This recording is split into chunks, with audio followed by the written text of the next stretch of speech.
அடுத்து எந்த ஒரு டிசிஷன், அதாவது சினிமாவா இருக்கட்டும் இல்ல அரசியலா இருக்கட்டும், எதுவா இருந்தாலும் என்னுடைய ரசிகர்களை கூப்பிட்டு அவங்களுடைய ஃபீட்பேக் என்ன, ஜெனரல் பப்ளிக்கோட ஃபீட்பேக் என்ன,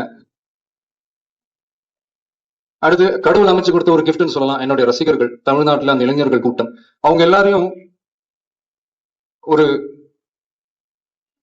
ஒரு நல்ல பாதையில வழி நடத்தணும்ன்ற ஒரு சமூக பொறுப்பும் என் கையில இருக்கு. சோ இதெல்லாம் மனசுல வச்சுக்கிட்டு எல்லாருமா சேர்ந்து எடுக்க வேண்டிய ஒரு டிசிஷன், அது என்ன வேணா இருக்கட்டும். அதனால இப்போதைக்கு நான் எந்த முடிவும் எடுக்கல. இந்த ரீசெண்ட் டைம்ல வந்த பத்திரிகையில வந்த நியூஸ் மாதிரி யாரோடையும் சேரல.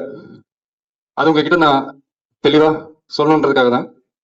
இன் ஃபியூச்சர் எனக்கு சும்மா மைண்ட்ல இருக்கிற சில விஷயங்கள் ஓப்பனா உங்ககிட்ட ஷேர் பண்ணிக்கிறேன்.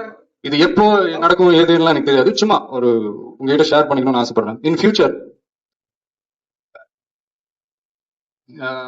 தமிழ் மக்களுக்கும் உலக தமிழர்களுக்கும் ஒரு நல்லது நடக்குதுன்னா கண்டிப்பா நான் களத்துல இறங்கி அவங்களுக்காக பாடுபடுவேன்.